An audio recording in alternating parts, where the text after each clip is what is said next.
Mesdames et messieurs, bonsoir. On se retrouve dans cette nouvelle édition de 22 heures. Voici les titres de ce journal.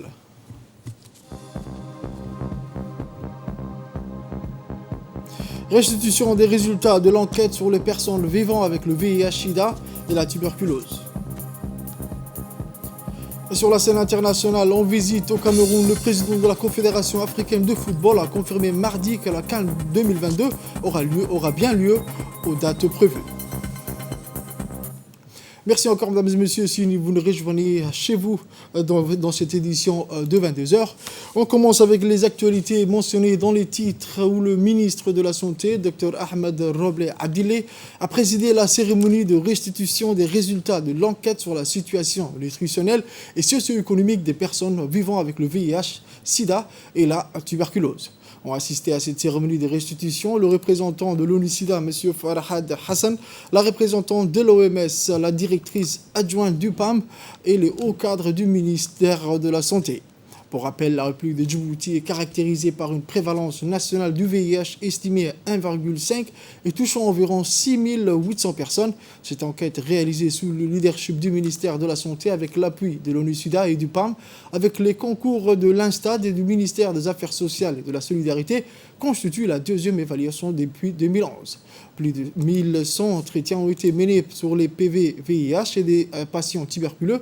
Elle a pour objectif de récolter des données précises sur les statuts nutritionnels, la sécurité alimentaire et sur la situation socio-économique. De santé publique auquel le monde doit faire face. En raison de la pandémie de Covid-19, de nombreuses personnes vivant avec le VIH ont pâti de l'interruption de la prestation des services dont elles bénéficiaient jusque-là en raison de pénuries, de la réduction des capacités des systèmes de santé et du manque d'accès aux services connexes. Et cette étude met en lumière des vulnérabilités très importantes. On dit toujours, il ne faut pas oublier derrière chaque chiffre se trouve une femme, un homme qui vit avec les sida, et comme cette étude montre d'autres vulnérabilités. Et nous n'avons l'obligation d'agir. On ne peut pas laisser des statistiques être des statistiques sans se rendre compte que ça nous oblige, nous, partenaires du ministère de la Santé, d'agir. Ça montre aussi tout ce qu'on a discuté, Farhad, durant le mois autour du sida. La prévention, parce que là, on parle des gens qui connaissent leur statut, les gens qui ont accès aux soins. Vraiment renforcer ce message très important de dépistage. Parce qu'ici, on voit ceux qui connaissent leur statut, ceux qui ont accès aux soins, l'importance de prévenir, de dépister et d'assurer que tout le monde connaît son statut et que tout le monde a accès aux soins et que tout le monde a accès aussi à l'alimentation. Dans son allocution, le représentant de l'ONU-SIDA a indiqué que le VIH-SIDA et la tuberculose ont une incidence dévastatrice sur la sécurité alimentaire et la nutrition des ménages. On écoute. De prendre la parole dans cet atelier de présentation des résultats préliminaires de l'enquête sur la sécurité alimentaire, la nutrition et la situation socio-économique des personnes vivant avec le VIH et la tuberculose en République de Djibouti. Excellence, Monsieur le Ministre, ceux-ci sont les résultats préliminaires de l'enquête.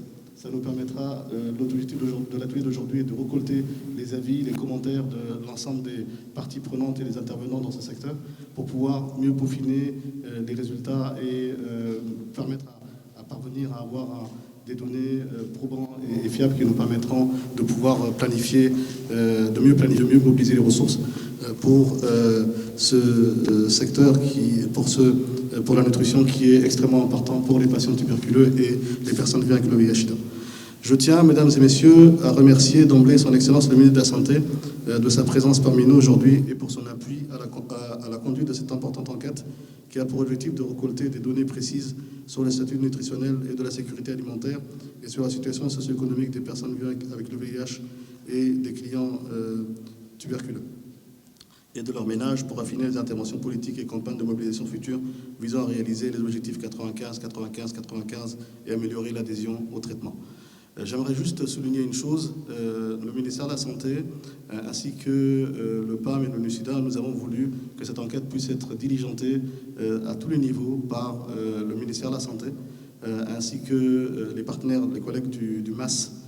Donc, au lieu de faire venir un cabinet international ou bien des consultants internationaux, on a voulu que les capacités puissent rester au niveau du pays et surtout améliorer et faciliter l'appropriation et la pérennisation de ces compétences pour que d'autres enquêtes de ce type puissent être menées à l'avenir sans pour autant que nous puissions avoir besoin d'un appui extérieur.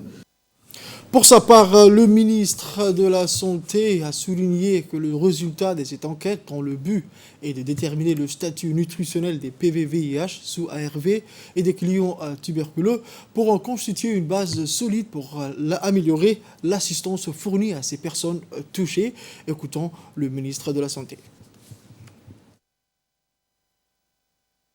C'est un réel plaisir pour moi que je me trouve aujourd'hui parmi vous pour présider cet atelier de restitution des résultats de l'enquête sur la situation nutritionnelle et socio-économique des personnes vivant avec le VIH et la tuberculose. Les interactions entre la nutrition et le VIH-Sida sont multiples. Non seulement le VIH-Sida exacerbe l'insécurité nutritionnelle des foyers touchés par l'épidémie, mais l'insécurité nutritionnelle constitue un terrain fertile à la propagation du VIH et accélère la progression de l'infection chez ces personnes vivant avec le VIH. Il aggrave également l'impact socio-économique chez ces individus. Un terrain nutritionnel défectueux aggrave l'infection à VIH, accélère la survenue des infections opportunistes, avec certainement et inéluctablement une mort certaine. Grâce aux progrès réalisés en matière d'accès au traitement antirétroviral, associé à un appui nutritionnel complémentaire, les personnes vivant avec le VIH mènent dorénavant une vie plus longue et plus saine.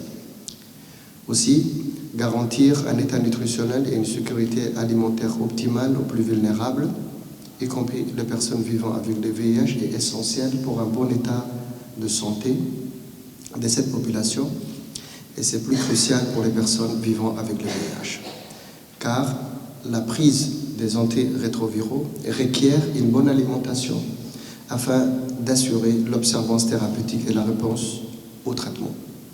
Comme vous le savez, les personnes vivant avec le VIH ont des besoins énergétiques accrus et donc il faut noter aussi que la pandémie du Covid-19, qui a débuté depuis mars 2020, a doublé les vulnérabilités existantes, particulièrement à Djibouti-Ville.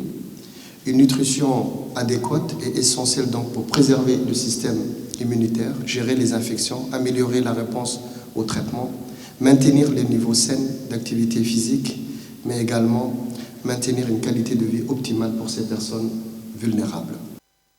Poursuivons avec d'autres actualités de ce journal. Le ministre de l'Éducation nationale et de la formation professionnelle, son Excellence M. Moustapha Mohamed Mohamoud, et l'ambassadeur de France à Djibouti, M. Arnaud Guiwa, ont coparrainé la cérémonie de remise de dons de 5000 livres offerts par l'ambassade de France à Djibouti. Cette donation s'inscrit dans le cadre de la convention entre le MENFOP et l'ambassade de France portant sur le projet de redynamisation des centres de documentation et d'information et plus généralement pour l'appui à la promotion du livre et de la lecture au milieu scolaire. À noter que ces livres de bibliothèques sont destinés aux centres de documentation et d'information des collèges de la capitale et des régions. C'est donc à juste titre que les chefs d'établissement des collèges d'enseignement moyen ont pris part à cette cérémonie. Après un mot de bienvenue prononcé par le directeur général par intérim du CRIPEN, M. Abdullahi Barre, l'ambassadeur de France à Djibouti, M. Arnaud Guiwa, s'est dit heureux de procéder à cette donation qui vient de renforcer les moyens des centres de documentation et d'information et d'appuyer la promotion de la lecture aux loisirs en milieu scolaire. Il s'est dit très réjoui de la coopération multiforme et de premier ordre entre l'ambassade de France et le MENFOP. Il a annoncé également l'allocation par l'Agence française de développement d'une enveloppe de plus de 8 millions d'euros au MENFOP pour appuyer les projets de renforcement de la qualité du système éducatif djiboutien. Le ministre de l'Éducation nationale et de la formation professionnelle, M. Moustapha Mohamed Mohamoud, s'est dit heureux de co-présider cette cérémonie de remise de cette importante dotation en livres à travers le Bibliothèque sans frontières. Bibliothèque sans frontières, de ces milliers de livres qui vont bénéficier à la jeunesse djiboutienne. J'ai toujours un très grand plaisir lorsque je me rends dans les régions de l'intérieur, d'aller visiter des lycées, des collèges, des petites écoles, des centres de développement communautaire et de voir des jeunes garçons, des jeunes filles plongés dans les livres, nourrir leur imagination. J'avoue avoir quelques titres qui me sont connus, d'autres que j'aimerais bien connaître. Ça donne toujours très envie de s'y plonger. Et de la même façon que l'on dit que les enseignants sont des jardiniers de l'intelligence, eh bien, chacun de ces livres permettent à chaque fois de planter une petite graine. Et ça, c'est très bienvenu. Donc on est très heureux de ce partenariat. Ce n'est qu'une étape, on espère continuer à faire plus, mais c'est vrai que depuis quelques années, Monsieur le Ministre, et avec votre appui, avec l'équipe de votre secrétaire général, nous avons noué une coopération de tout premier ordre. Nous l'avons fait pendant le Covid, au bénéfice naturellement de l'enseignement à distance qui était rendu nécessaire par la pandémie. Nous le faisons aujourd'hui avec les différents partenariats, avec le Bureau du Livre de l'Institut français, mais nous avons aussi des très très beaux projets, Monsieur le Ministre. Le ministre de l'Éducation nationale et de la formation professionnelle a exprimé ses sincères remerciements à l'ambassadeur de France à Djibouti et à travers lui, le gouvernement français pour son appui constant dans la promotion du livre et de la lecture dans nos écoles, collèges et lycées. On écoute le ministre Mostafa Mohamed Mahamoud. Monsieur, je suis donc heureux aujourd'hui de co-présider cette cérémonie de remise de dons de 5000 livres offerts par l'ambassade de France à Djibouti.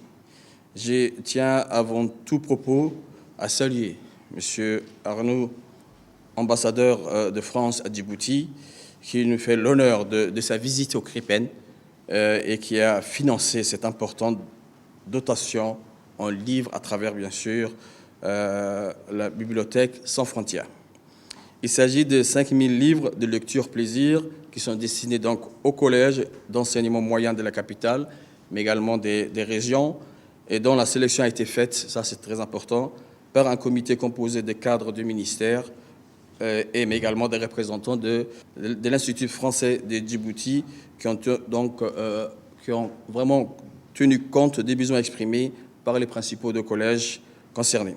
Ces livres donc sont acquis dans le cadre de la mise en œuvre de la Convention d'appui à la promotion du livre et de lecture que nous avons signée avec son Excellence l'ambassadeur le 15 juin 2020. Cet important lot de livres va enrichir, donc, comme tout à l'heure disait le directeur général du CRIPEN, nos centres de documentation et d'information en livres de lecture, loisirs, et de ce fait donc mettre les savoirs à la portée de tous les élèves en favorisant leur accès à la culture. Monsieur l'ambassadeur, mesdames et messieurs, la rencontre de ce jour me tient particulièrement à cœur puisqu'elle touche une question à laquelle je suis particulièrement attaché, c'est la question donc de la lecture loisir dans nos établissements scolaires et même dans notre société. Donc il me plaît de constater que des solutions appropriées sont en train de se mettre en place pour créer, Inch'Allah, l'environnement nécessaire à la promotion de cette lecture loisir grâce à la synergie de nos efforts mutuels. Le Centre sectoriel de formation professionnelle au métier du transport et de la logistique a reçu ce lundi 20 décembre le président de la commune de Balbala, les entreprises, les parents d'élèves, les chefs de quartier, les élus locaux, mais également les associations pour une journée porte ouverte afin de visiter les établissements. Les participants ont été accueillis par l'équipe de la direction aussi pour une première fois cette année. De nombreux groupes scolaires se sont présentés. Ce fut donc un beau succès. Lors de cette journée, les gens ont pu visiter le centre au complet, les classes, les équipements et les ateliers. Ils ont été à même de constater que la formation professionnelle constitue une option plus que valable comme choix de carrière, et ce tant pour les jeunes que pour les adultes. L'ensemble des visiteurs ont agréablement surpris de la propriété des locaux et a félicité l'équipe du centre pour leur engagement. Rappelons que le centre de formation, transport et de la logistique a été inauguré par le ministre de l'Éducation nationale et de la formation professionnelle, son Excellence M. Mostafa Mohamed Mahamoud, le lundi 10 février 2020 à Balbala. Il s'agit d'un nouveau centre sectoriel qui propose un large éventail de formations professionnelles au métier du transport et de la logistique et qui répond aux besoins des jeunes apprenants du secteur en termes de capacité d'accueil, des moyens opérationnels et d'innovation pédagogique en développant les compétences dans les métiers du transport et de la logistique. Avec un marché de l'emploi très dynamique dans le secteur du transport et logistique, suite à l'élargissement et le développement portuaire à Djibouti dans un contexte de forte évolution de l'organisation des transports maritimes, ce centre hub à caractère technique et professionnel possède des infrastructures neuves, du matériel très performant et des équipements didactiques adaptés à la réussite scolaire. On écoute à présent un extrait du directeur du centre sectoriel. Que nous avons réalisé aujourd'hui est une journée en fait porte ouverte. Donc cette journée porte ouverte s'inscrit dans ce cadre du projet d'établissement, en particulier dans l'axe de partenariat et communication, puisque il y a qui dit partenariat dit également communication, puisque les deux sont liés et nous avons quand même invité plusieurs partenaires ici au centre. Avec tous ces partenaires, justement, nous avons bisigné donc un certain nombre de conventions. Nous avons bisigné également d'autres conventions avec les entreprises logistiques de la place. Et les points les plus importants, c'était 2 points, le stage de formation et justement l'insertion professionnelle. Et donc les entreprises que nous avons accueillies ce matin au sein de notre centre nous ont promis justement de prendre en main nos élèves aussi bien en stage et en insertion professionnelle. En marge de sa participation à la 41e session des conseils des ministres arabes des Affaires sociales, la ministre des Affaires sociales et des Solidarités, Mme Oulouf Esmaël Abdo, a visité le centre Roi Salman pour les secours et d'actions humanitaires à Riyad, où elle a eu des entretiens fructueux avec le conseiller à la Cour royale, le superviseur général du centre, le Dr Abdallah bin Abdelaziz. Les discussions auxquelles ont assisté par le doyen du corps diplomatique, l'ambassadeur de notre pays au Royaume d'Arabie Saoudite, M. Diaïdine Saïd Bamarkrama, ont axé sur les relations fraternelles et la coopération conjointe entre les deux pays frères, notamment en ce qui concerne le soutien apporté par le centre pour accompagner des efforts du ministère des Affaires sociales et de la solidarité visant à améliorer les conditions de vie des plus démunis. À cet égard, le superviseur général du centre a passé en revue les projets et programmes caritatifs mis en œuvre à Djibouti depuis la création du centre, notamment de soutien aux réfugiés yéménites. Au cours de ces entretiens, la ministre, Mme Oulouf Esmaël Abdo, a présenté au directeur général du centre le projet de construction du centre de prise en charge des personnes âgées et du projet de centre commercial dont le produit sera affecté au premier projet, en exprimant son espoir que les 2 projets seront financés par le Royaume à travers ce centre. À son tour, le docteur conseiller à la Cour royale, Dr Abdallah bin Abdelaziz, s'est engagé à étudier les 2 projets qui contribueront sans doute à améliorer les conditions des personnes âgées à Djibouti. Rappelons que le centre commercial devrait également financer des petits projets générateurs des revenus pour les jeunes issus des familles vulnérables dans notre pays. Autre actualité nationale bien sûr, où dans le cadre de l'organisation de la réunion des experts pour l'évaluation du cadre politique de l'économie numérique de l'Afrique, la Commission économique pour l'Afrique, en collaboration avec le ministère de l'économie numérique et de l'innovation, a organisé au Sheraton Hotel une réunion régionale sur la mise en œuvre des recommandations du sommet mondial sur la société de l'information, présidée par le ministre délégué chargé de l'économie numérique et de l'innovation, Mme Mariam Hamadou, et M. Maktar Sek, chef de la section de la technologie et de l'innovation, Commission économique des Nations Unies pour l'Afrique. À la participation également des experts d'éthique du secteur privé et des start-up, des représentants des communautés économiques régionales. L'objectif général de cette réunion est d'examiner un document de réflexion sur le thème de la réunion du groupe d'experts. Le document évalué est le cadre politique pour l'économie numérique de l'Afrique. Les principaux résultats attendus de la réunion sont l'amélioration de la connaissance de l'état actuel de l'économie numérique en Afrique et de la compétitivité du continent par rapport au reste du monde. À la fin de la réunion, les experts vont finaliser un rapport politique sur le cadre politique de l'économie numérique de l'Afrique. Aussi pour la Commission économique des Nations Unies pour l'Afrique et pour l'ensemble du système onusien d'être là et de travailler en étroite collaboration avec le gouvernement de la République de Djibouti par le biais de son Excellence Madame la Ministre sur le développement du numérique, non seulement au niveau du pays, mais au niveau du continent tout entier. Donc nous allons travailler pendant 2 jours sur les questions liées à comment avancer l'agenda numérique de l'Afrique. Comme vous le savez, on a 2 agendas extrêmement importants au niveau de l'Afrique. Le premier agenda, c'est l'agenda 2030 des Nations Unies et l'agenda 2063 de l'Union africaine, qui s'intitule l'Afrique que nous voulons. Mais l'Afrique que nous voulons, on doit la faire avec les jeunes. C'est la raison pour laquelle aujourd'hui on a de jeunes start-up qu'on a amenés et des jeunes qui travaillent aussi au niveau de l'économie numérique, du secteur privé, pour voir un peu ce que nous réfléchissons pour eux, comment ils peuvent en bénéficier. Et aussi, on doit les écouter pour savoir qu'est-ce qu'ils veulent de leur forger pour leur avenir. À présent, on écoute les propos de Mariam Hamadou, ministre déléguée chargée de l'économie numérique et de l'innovation. Je tiens à féliciter la CA qui a permis qu'on se réunisse aujourd'hui et qu'on organise cet événement riche en connaissances et en informations sur le continent.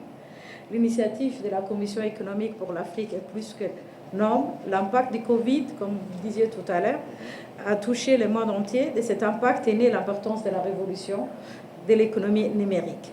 La révolution numérique aujourd'hui est une réalité dans tous les secteurs de l'économie.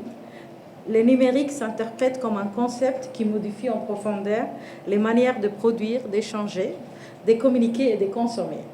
Les nouvelles technologies d'information et de communication sont aujourd'hui au cœur du développement économique des pays du monde entier.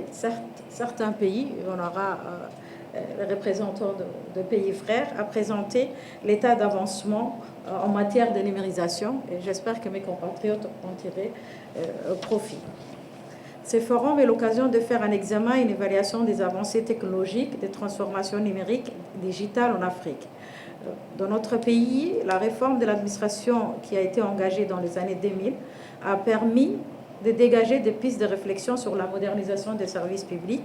Et à ce titre est né le projet initié par le président de la République, e-Gouv.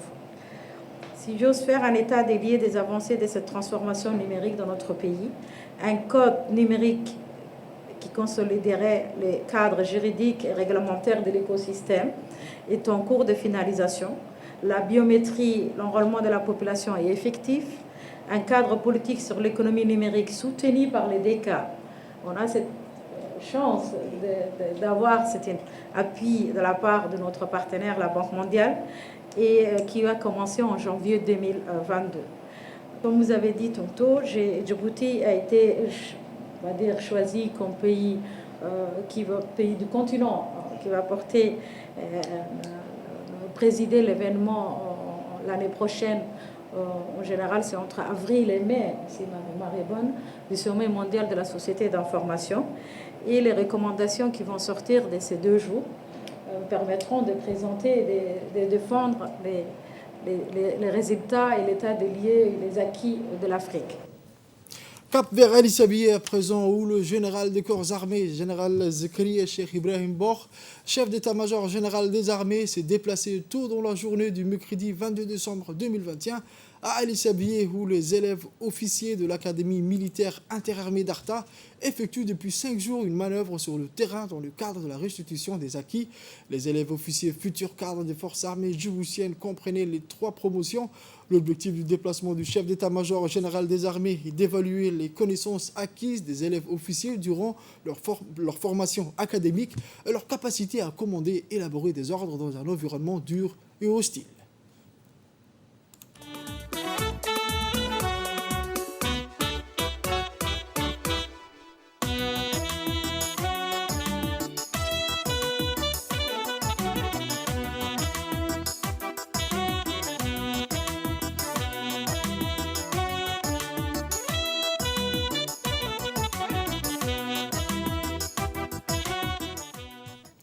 Par définition, l'officier de l'armée de terre est un chef militaire qui prépare ses troupes sur les plans techniques, physiques et moral et les mène au combat. Combattant, ingénieur ou manager, ces militaires a pour mission de défendre l'intégrité du territoire et les intérêts du pays. Cette qualité intrinsèque de meneur d'hommes passe par une formation de qualité. C'est dans ce cadre que s'inscrit cette manœuvre tactique. Ces exercices baptisés Veillance 2021 a engagé 3 sections d'un effectif de 89 élèves officiers, renforcés par une section du régiment blindé. La manœuvre tactique couvrait une zone répartie entre le sud-est d'Ali Sabié relier le sud de Holhol, soit une superficie de 26 km². Dans son déplacement, le général Zakaria Cheikh Ibrahim était accompagné du général Tahir Ali Mohamed, chef d'état-major de la défense, du colonel Abdullahi Abdi Farah, le directeur général de la police nationale, du colonel Waïs Omar Boghare, commandant de la garde-côte, et des grands responsables des forces armées djiboutiennes. Notons également la présence du président du conseil régional d'Ali Sabieh, M. Omar Ahmed Waïs. Pour lutter contre la pandémie de Covid-19, les gestes barrières tels que le port obligatoire des masques, la distanciation sociale et le lavage des mains ont été observés. À la descente de l'hélicoptère Dauphin, le général Zakaria Cheikh Ibrahim était accueilli par le lieutenant-colonel Omar Mohamed Ali, chef de corps du bataillon interarmé d'Ali Sabieh, du colonel Mohamed Moumin Abdi, directeur de l'académie Amia.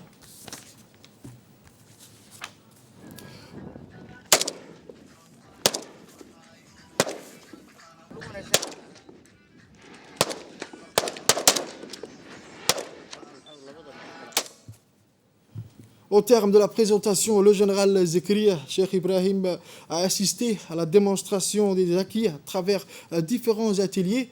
Ces ateliers comprenaient un atelier de tir à une distance de 100 mètres, un atelier d'identification des armes de combat, un atelier de topographie qui permet aux soldats de s'orienter dans un environnement inconnu. L'épreuve de topographie a pour but, à partir d'exercices simples, de contrôler la capacité à exploiter une carte militaire. Il s'agit de pouvoir s'orienter, se situer, comprendre la nature du terrain et le planimétrie, réaliser une ossature du terrain. Cette connaissance est vitale pour la survie du militaire et l'exécution des missions. Un atelier de transmission qui permet la communication entre différents échelons des ordres ou du partage de renseignements. Tous ces ateliers ont pour objectif d'évaluer les connaissances des élèves officiers par la restitution des acquis et de préparer ces futurs cadres officiers à l'art du commandement des hommes.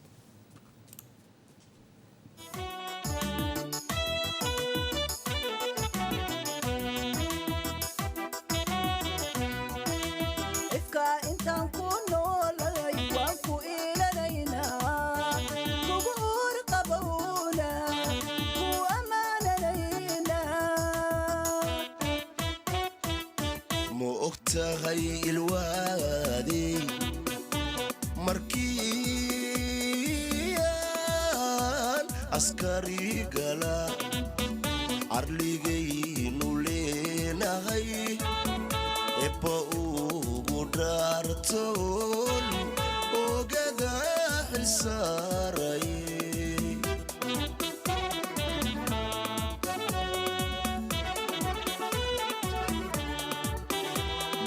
tahay ilwaadi markiyan askari gala arligaynu leenahay eba ugu dhaartoon ogada xilsaaray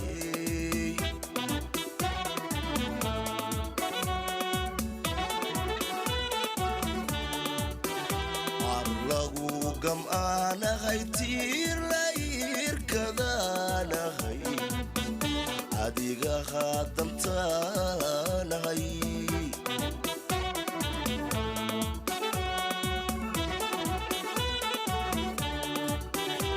arlagu gam'aanahay tiir la irkadaanahay adiga haadamtaanahay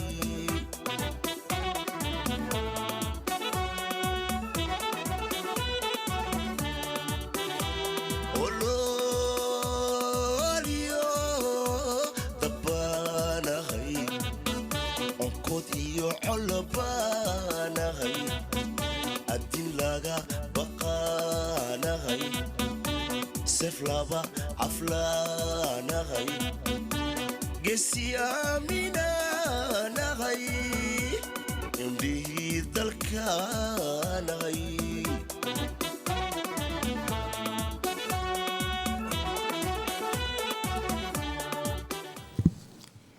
Retour à la capitale, East Africa Bank a inauguré une nouvelle agence dans les locaux du Free Zone. Cette agence ouverte dans les locaux du Free Zone permettra à ses clients de trouver sur place un service bancaire accessible et de proximité. Était présent à cette inauguration le directeur général du East Africa Bank, M. Ibrahim Rachid, Hibo Warsama, la manager marketing, Mohamed Daher, directeur adjoint chargé du business, ainsi que les clients de cette banque invités pour l'occasion. East Africa Bank offre une multitude de services à ses clients en visant toujours la proximité. Le directeur général de East Africa Bank a ouvert cette branche visant que le but de rapprocher la banque à sa clientèle. Elle offre entre autres des prestations de placement et de financement en particulier, propose des partenariats adaptés aux entreprises. Cette banque, l'une des 3 banques islamiques opérant à Djibouti, est proche d'obtenir une garantie d'un montant maximal de 5 millions de dollars fourni par la Société financière internationale dans le cadre de son programme mondial de financement du commerce.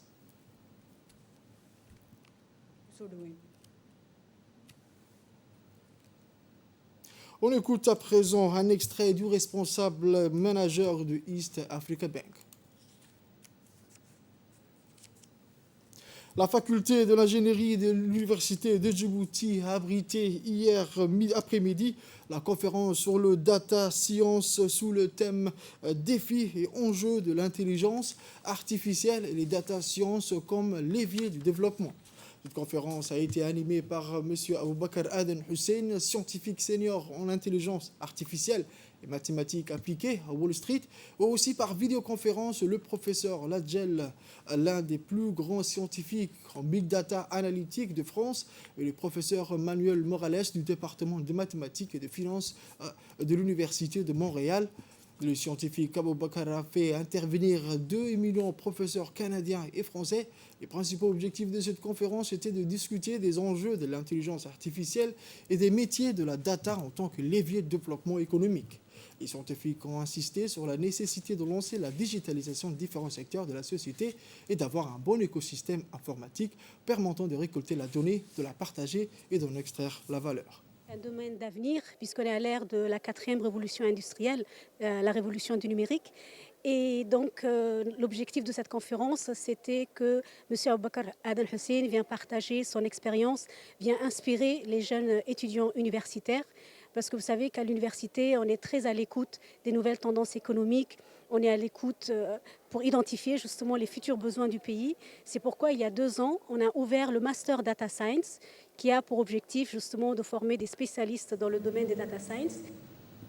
Quant aux scientifiques, Aboubakar a convaincu les 2 professeurs de mettre en place une entente avec l'université de Djibouti en mettant en place un partenariat d'échange d'étudiants et de collaboration de recherche scientifique.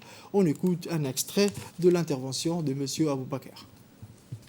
Concernant la présentation, en fait, il y a eu 3 présentations. D'abord, le mot du président de l'université. Par la suite, en fait, il y a eu le professeur Ladjel Belatrej qui est intervenu sur les problématiques liées au big data, à la notion de big data, donc de données massives, et également sur l'aspect, on va dire, analytique des données massives. Puis il a expliqué également la nécessité d'avoir des bonnes infrastructures pour pouvoir en fait appliquer ces problématiques-là. Puis par la suite, on a eu également le professeur Manuel Morales qui est un des spécialistes de la finance en Amérique du Nord, et également professeur au département de mathématiques et finances computationnelles de l'Université de Montréal, qui est intervenu et qui a présenté un peu les use cases ou les business cases de l'application de l'intelligence artificielle et de la data science aux problématiques financières et bancaires, en mettant bien évidemment l'importance sur le fait d'avoir un système numérisé, donc d'avoir de bonnes infrastructures. Et puis après, par la suite, moi, je suis intervenu sur une présentation qui était brève, pour pouvoir parler en fait de ce que c'est que l'intelligence artificielle, la data science, également les champs d'application et le fait que, sachant qu'ici à l'université il y a un centre d'excellence en logistique et transport, le fait qu'il faudrait qu'il y ait une collaboration entre le secteur privé lié donc au transport et puis à la logistique, et également les étudiants qui terminent ici leur master en data science.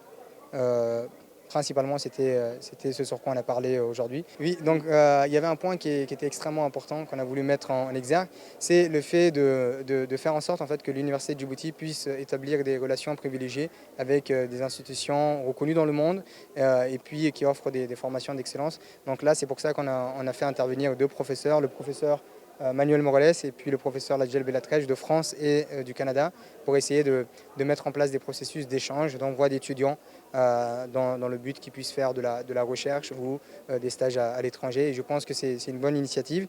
Et puis si ça peut être bénéfique ou si ça peut bénéficier en fait à un certain nombre d'étudiants, je pense que ça sera vraiment une grande victoire et puis comment dire, quelque chose de positif que j'aurais pu apporter durant ce séjour-là. Et maintenant, on écoute les dires du président de l'université à cette conférence. Vous le savez, je pense que vous êtes tous ici des informaticiens. L'intelligence artificielle, c'est une science qui est en train de renaître pour deux raisons. D'abord, la puissance des calculs des ordinateurs qui a augmenté. Et puis, la masse de données. Nous utilisons aujourd'hui beaucoup d'applications qui utilisent l'IA, à savoir par exemple Facebook, Twitter, Google, etc. Et aujourd'hui, cette science utilise justement l'apprentissage par les données. Les ordinateurs sont aujourd'hui, les algorithmes sont aujourd'hui capables d'apprendre à travers les données. Et pas simplement à travers les instructions qu'on leur donne. Et ça, c'est la masse d'informations, Aboubakar nous expliquera davantage, qui a permis aujourd'hui cette révolution, les deep learning, les algorithmes ou le réseau de convolution, etc. Je pense que vous avez étudié tout ça. Et aujourd'hui, pour nous, c'est une fierté d'avoir ici, à l'université de Djibouti, un jeune Djiboutien qui vit de cette science et qui aujourd'hui travaille avec les meilleurs dans ce monde et qui a travaillé aussi, qui a été parmi les grandes universités et les grands professeurs qui ont révolutionné cette science, notamment Joshua Benjo, c'est ça, hein, et Yann Lequin, etc. Et c'est une fierté aujourd'hui.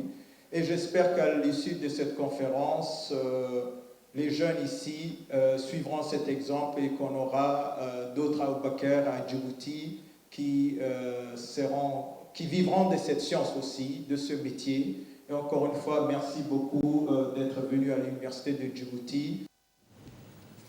Je vous emmène au nord à présent à Obok où dans la journée du lundi 20 décembre 2021, le chef-lieu de la région d'Obok a abrité une importante cérémonie d'inauguration du projet du conseil régional d'Obok. À cet effet, une forte délégation s'est déplacée depuis la capitale pour y participer. La délégation était composée du représentant de la délégation de l'Union européenne à Djibouti auprès de l'IGAD, l'ambassadeur de la France à Djibouti et la directrice de la prospective et du développement territorial du ministère de la décentralisation. Arrivée par voie maritime, la délégation fut accueillie à l'escale par M. Ali Mohamed Maki et M. Mohamed Ahmed Ismail, respectivement préfet intérimaire et président du conseil régional. Une visite de courtoisie a été effectuée à la préfecture d'Obok.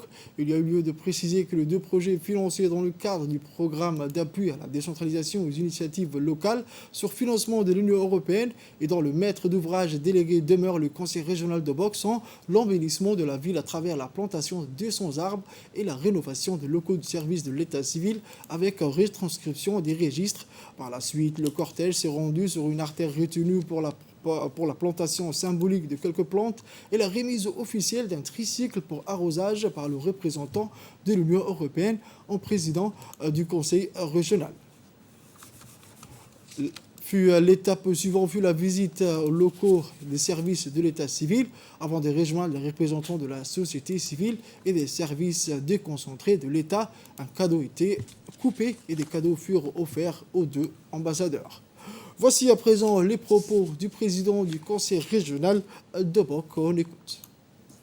C'est une journée spéciale pour nous parce que ce sont les deux premiers projets qui sont financés par le conseil régional grâce au financement mis en place par l'Union européenne dans le cadre du programme ADIL.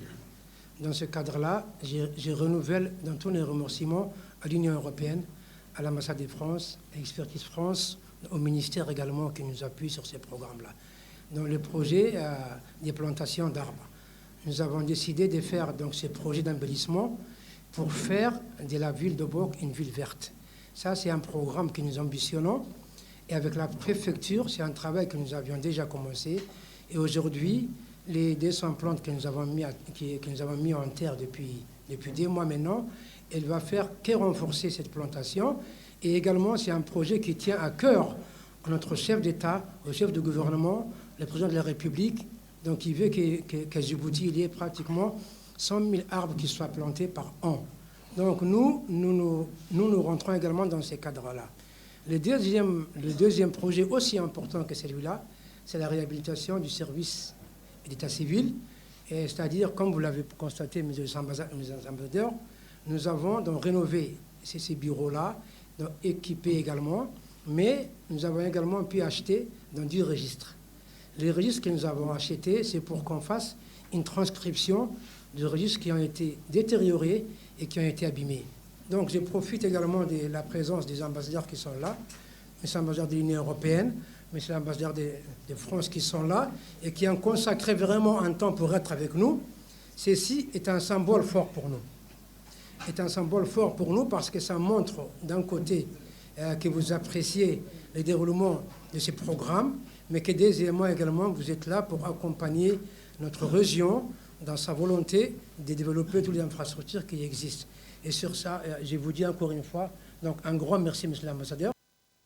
Dans leur intervention respective, les ambassadeurs Aiden Ouara et Arnaud Guwa se sont dit réjouis de l'accueil chaleureux et ont tenu à féliciter les élus locaux pour la réalisation de ces deux projets. Les projets pour lesquels nous sommes venus aujourd'hui, les projets de l'Union européenne mis en œuvre par Expertise France, sont des projets vraiment structurants au bénéfice de la population locale de Djibouti. Cet appui à la décentralisation qui s'inscrit complètement dans la vision gouvernementale souhaitée par le chef de l'État est quelque chose de très porteur parce que ce projet se fait au bénéfice des populations. L'idée même, le concept même de décentralisation, c'est que le plus près des gens la décision est prise, meilleure elle sera. Et ça, c'est extrêmement positif. Et sous le leadership du président du conseil régional, que je remercie vivement, de ses services, bien sûr, avec l'aide des services de l'État, nous voyons bien que vous êtes en train de faire la différence. Parce que les deux projets d'aujourd'hui, dans le fond, ils sont assez complémentaires. Il y en a un qui est au bénéfice de l'environnement, de l'écologie, et l'autre qui est au bénéfice des usagers, des Obokoises et des Obokois. Je ne suis à Djibouti que depuis 2 ans, mais c'est ma 5, 6 ou 7e visite déjà à Obok, et à chaque fois, je vois des choses qui progressent. Ces arbres embelliront la ville. Ces arbres la rendront encore plus belle. Planter un arbre est également un geste pour l'environnement et contribuera à lutter contre le réchauffement climatique. Planter un arbre n'est pas un acte banal. Il s'agit d'une déclaration ferme sur nos plans pour l'avenir. Beaucoup d'arbres que nous plantons aujourd'hui seront encore vivants quand nous serons morts. Nous faisons aujourd'hui une déclaration forte sur nos espoirs et nos attentes à l'égard d'Obok. Poursuivons avec l'intervention de la directrice de la prospective et du développement territorial du ministère délégué chargé de la décentralisation. L'occasion de l'inauguration des 2 projets réalisés dans la région d'Obok dans le cadre du programme ADIL. Le premier projet, donc, comme l'a souligné Mohamed, est la rénovation des locaux des services d'état civil. Et le deuxième projet concerne la plantation de 200 à 300 arbres pour l'embellissement de la ville d'Obok. Ces 2 projets sont importants pour la ville d'Obok et pour la région d'Obok.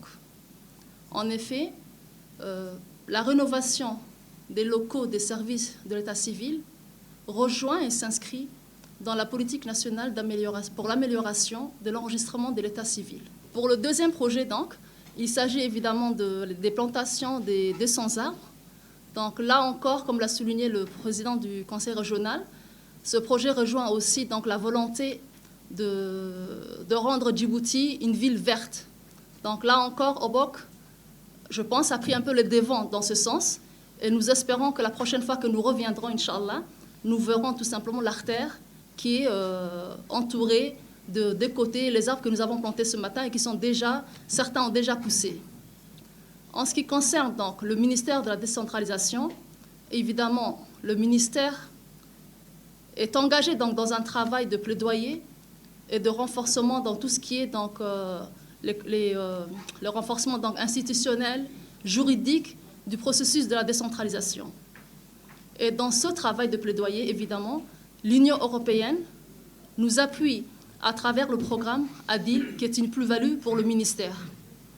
Donc, pour finir, je pense que je vais encore remercier, me joindre au président et à la députée, dans mes remerciements donc à l'ambassadeur de l'Union européenne, ainsi qu'à l'ambassadeur de la France à Djibouti. Et je vous remercie à tous. Sur la scène internationale, je vous le disais dans le titre, la CAF a tenu bon. Le président de la Confédération africaine de football, M. Patrice, a confirmé mardi 21 décembre que la Coupe d'Afrique des Nations prévue du 9 janvier au 6 février se tiendrait bien à la date prévue au Cameroun, malgré des rumeurs insistantes de report ou d'annulation pour cause des pandémies. Le 9 janvier, je viendrai voir le match d'ouverture entre le Cameroun et le Burkina Faso, a déclaré devant la presse après une rencontre avec le chef de l'État camerounais Paul Biya. Le variant Omicron est un énorme challenge, a toutefois souligné M. Patrice, qui a assuré que personne ne serait admis dans les stades sans un test PCR, alors que les organisations avaient déjà annoncé l'obligation de vaccins et de tests pour accéder au stade. C'est la fin de cette édition, mesdames et messieurs. Merci à vous de l'avoir suivi et restez avec nous pour la suite du programme.